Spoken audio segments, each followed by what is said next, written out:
Hello guys, in this video, we're going to show you how to add Instagram account to your Facebook account's bio.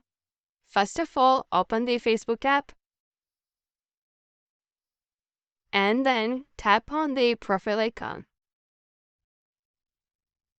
And then click on the option Edit Profile near to the Add Story. Scroll down until you see in the option to add your link. Tap on Add and then click on the option Add Social Link.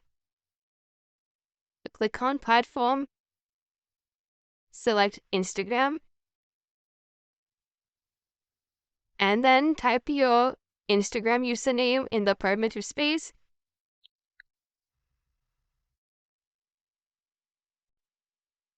Click on Save. Now you have added your Instagram account to the bio of your Facebook account. Thank you for watching.